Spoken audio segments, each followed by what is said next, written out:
India में एक प्रभावशाली प्रेस कॉन्फ्रेंस और सार्वजनिक बहस का आयोजन।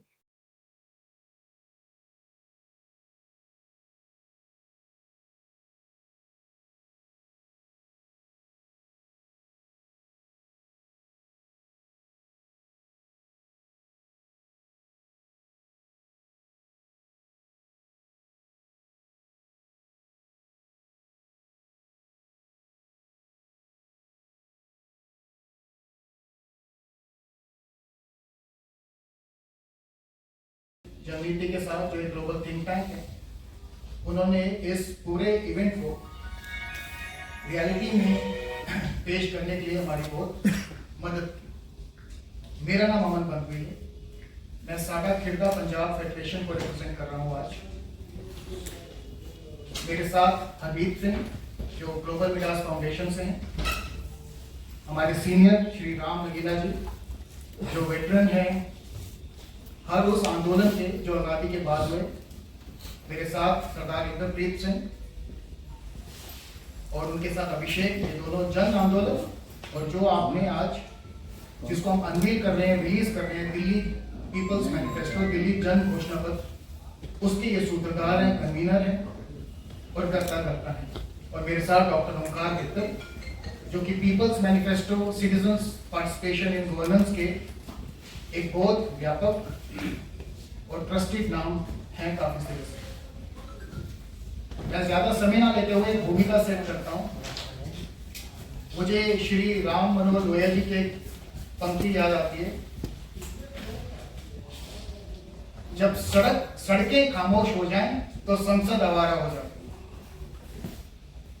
इसका मूल तंत्र ये है कि हम लोग जब भी अपनी आवाज उठाएं, हमें उस लैंग्वेज में बात करनी चाहिए जो कि पॉलिटिकल इस्टेब्लिशमेंट को समझ आए।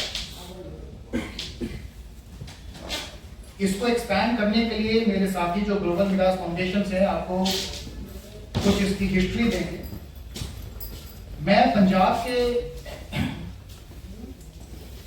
कॉन्टेक्स्ट में इतना कहूंगा कि आज हमारे सिटीजन सिविक ऑर्गेनाइजेशंस अलग अलग मोर्चे पे बैठे हैं। टीचर्स जो हैं अपनी सैलरी के लिए, अपनी बहाली के लिए, अपनी पोस्टिंग के लिए संगरूर से लेके चंडीगढ़ तक सड़कों पर बैठे हैं। बुड्ढा नाला दरिया लुधियाना के पास एनवायरमेंटलिस्ट वहां पर मोर्चा संभाले बैठे हैं। और किसानों के बारे में हम सब और पंजाब से सिटीजन से कि आप प्लीज जागरूक हों, अपना राइट टू फ्रेंचाइज एक्सरसाइज करें, अपना वोट अवश्य दें और अपनी आवाज को बुलंद करें। क्या वो प्रॉमिसेस होते हैं, क्या वो स्कीम्स होती हैं, मैनिफेस्टो हम किसे कहते हैं, वो क्या होता है घोषणा पत्र, इसको आप जानें। हमारी अपील ये है जिससे हम इन सब साथियों से जुड़े कि manifesto should have legal sanctity. Today it does not have any legal sanctity. एक सिंबॉलिक जेस्चर। सारे पॉलिटिकल पार्टीज कुछ दिन पहले या किसी टाइम तो कुछ घंटों पहले अपना मैनिफेस्टो रिलीज करते हैं। It has become a joke. Manifestos are an indicator of mandates, should be an indicator of mandates. वो क्यों नहीं है? और आज दिल्ली जन घोषणा पत्र क्या है, क्या चीज हम रिलीज कर रहे हैं, क्या हम जनता को सपोर्ट कर रहे हैं, क्या हमारी आवाज बनेगा, इसके ऊपर यह प्रेस कॉन्फ्रेंस है। अब शुरू में मैं आग्रह करूंगा। I represent Global Vikas Foundation, and we've been working extensively for people in the areas of Punjab and Delhi. And we have come across a lot of problems which Amanji must have he's mentioned now, wherein teachers have problems, farmers have problems, even the youth is engrossed in substance abuse, which we call as drug abuse. So there are every house, if we talk about Firozpur, Mansa districts, वहाँ पर सारे के सारे families बहुत ज़्यादा affected हैं drug से. Every house, every young kid is into drug abuse. So हम लोग ने बहुत काम किया है उस जगह पर.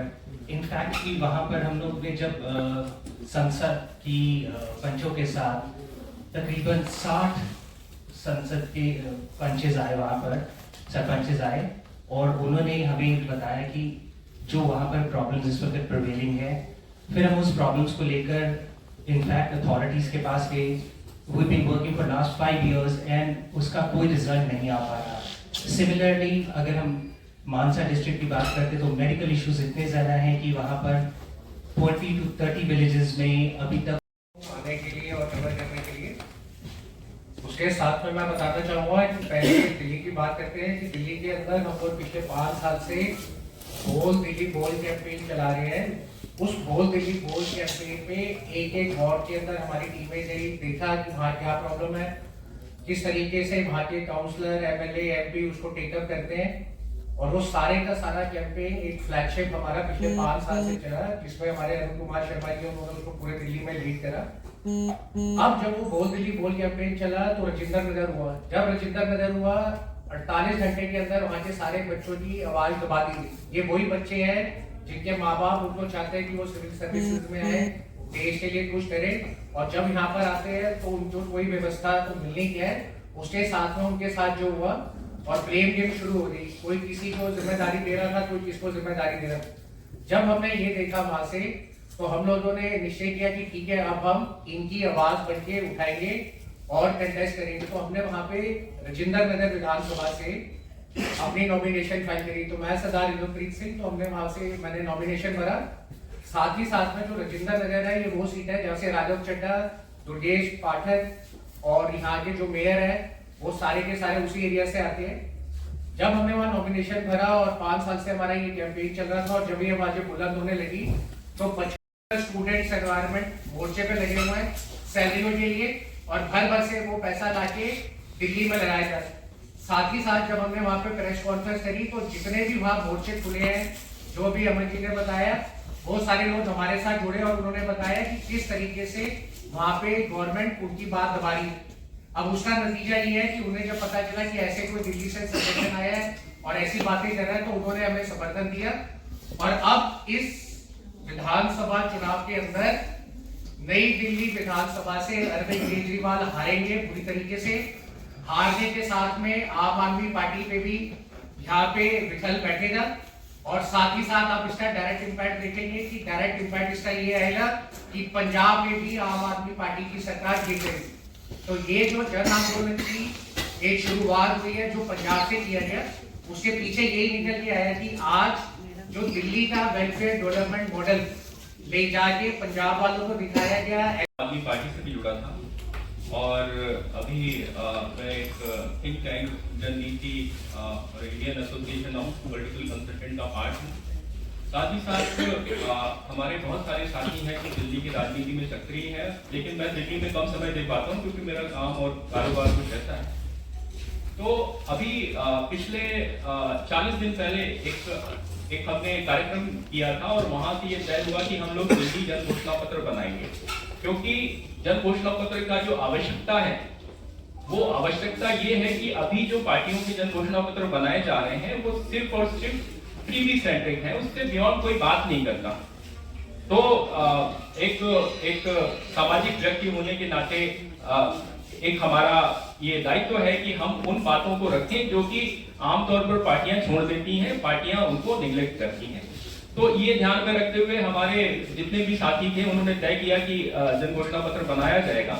16 लोगों की एक टीम बनाई गई, और उसमें हमारे कुछ टीम के मेंबर यहाँ बैठे हुए हैं।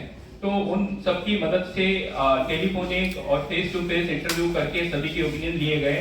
दिल्ली की जितनी भी RWS थी उनमें से ज्यादातर ग्राम सभाओं के जो प्रमुख लोग थे उनसे ज्यादातर, फिर इसके बाद यूनियन, इंडस्ट्रियल एसोसिएशन और तरह तरह के सामाजिक लोग, आंदोलन के लोग और बाकी लोगों से ओपिनियन ली गई।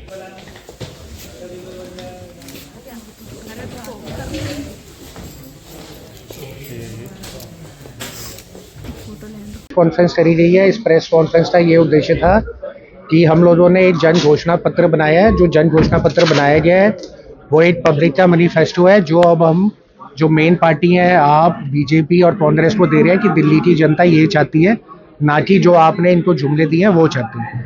उसके साथ में हमने बताया कि दिल्ली का डेवलपमेंट मॉडल दिखा के पंजाब में अपनी सत्ता कायम करी, और जब हमने चंडीगढ़ और पंजाब के अंदर 2 प्रेस कॉन्फ्रेंस करी तो इतना वहाँ से समर्थन निकल के आया और ये हमें वहाँ से पता चला कि जितना भी आज यहाँ पे इलेक्शन लड़ा जा रहा है वो सारा पैसा रूट हो रहा है पंजाब से।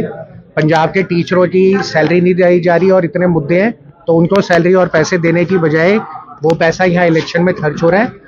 साथ ही साथ में पूरे दिल्ली के अंदर जो जनता का बोल दिल्ली बोल कैंपेन से हमें सपोर्ट मिला है, वो सारी जनता मिलके और पंजाब के लोग भी मिलके अब ये वर्किंग कर रहे हैं कि नई दिल्ली से अगर सब एकजुट हो जाते हैं तो जनता का मैंडेट ये है कि नई दिल्ली से केजरीवाल अपनी सीट हारेंगे, यहाँ पे आम आदमी पार्टी में विरोध होगा और बड़ी जल्द पंजाब में भी इनकी सरकार गिर जाएगी। तो आप दिल्ली में किसकी सरकार चाहते हैं अगर आम आदमी की सरकार नहीं चाहते? हम चाहते हैं कि किसी की भी सरकार है वो सरकार उसकी होनी चाहिए जिसके लिए दिल्ली वाले प्रमुख होने चाहिए, पर दिल्ली वालों के प्रमुख होने का मतलब सिर्फ 2100 रुपए या 3000 रुपए या सीनियर सिटीजन को वादे करने नहीं है।